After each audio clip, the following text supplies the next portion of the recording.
मोदी की गारंटी वाली गाड़ी देश की सफलता की गारंटी बनेगी और ये भी मोदी की गारंटी है। और आपको एक बात और याद रखनी है,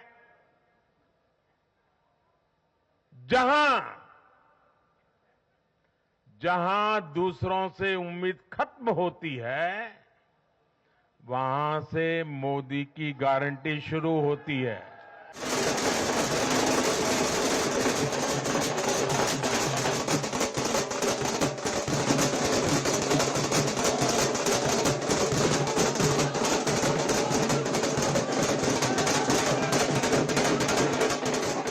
राज्यों में चुनावी नतीजों से उत्साहित केंद्र सरकार अब अपना फोकस सामाजिक कल्याण की योजनाओं पर बढ़ा सकती है। इसका फायदा केवल कमजोर आय वर्ग को ही नहीं मिलेगा, इससे मध्यम वर्ग को भी महंगाई के असर से राहत मिल सकती है। इन योजनाओं का ऐलान 2024-25 के अंतरिम बजट में किए जाने का अनुमान है।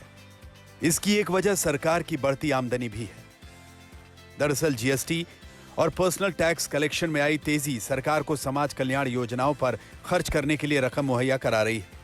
इससे सरकार के पास मौजूद योजनाओं के साथ ही नई योजनाओं के ऐलान के लिए गुंजाइश पैदा हो गई है। योजनाओं के आवंटन में इजाफे के साथ ही सरकार पेट्रोल और डीजल पर टैक्स में कटौती कर सकती है और रसोई गैस सिलेंडर की कीमतों को भी घटाकर सभी वर्गों के लोगों को राहत पहुंचाया जा सकता है। पीएम ने भी चुनावों में जीत के बाद कहा है कि सरकार की कोशिश हर वर्ग की आय बढ़ाने की है। विकसित भारत के निर्माण के लिए ये बहुत जरूरी है कि कोई भी नागरिक पीछे नहीं छूटे। इन चुनावों में मैंने लगातार कहा है कि हर लाभार्थी तक पहुंचकर भाजपा सरकार उसे सरकारी योजनाओं का लाभ देगी। हालांकि कमाई में बढ़ोतरी के बावजूद सरकार की खर्च बढ़ने के घाटे में भी लगातार इजाफा हो रहा है। जानकार भी सरकार को बिना ज्यादा सोच विचार किए फ्री स्कीम्स लॉन्च करने पर आगाह कर रहे हैं। इसमें भी समस्या यह है कि केंद्र और राज्य दोनों ही स्तर पर सार्वजनिक खर्च इन फ्री स्कीम्स और दूसरी रेगुलर योजनाओं की वजह से लगातार बढ़ रहा है। बड़ी आबादी के लिए लागू किए जाने वाली योजनाओं से राज्यों और केंद्र सरकार की राजकोषीय स्थिति पर दबाव बढ़ रहा है। इससे कैपिटल एक्सपेंडिचर के लिए सरकार के पास रकम की कमी होने की आशंका है।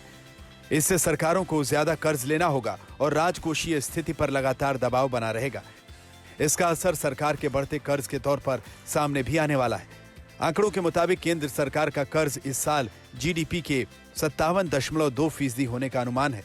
इससे पहले 2022-23 में केंद्र सरकार का कर्ज जीडीपी का 57% के बराबर था। हालांकि 2020-21 और 21-22 में यह महामारी के चलते 60% से भी ज्यादा हो गया था।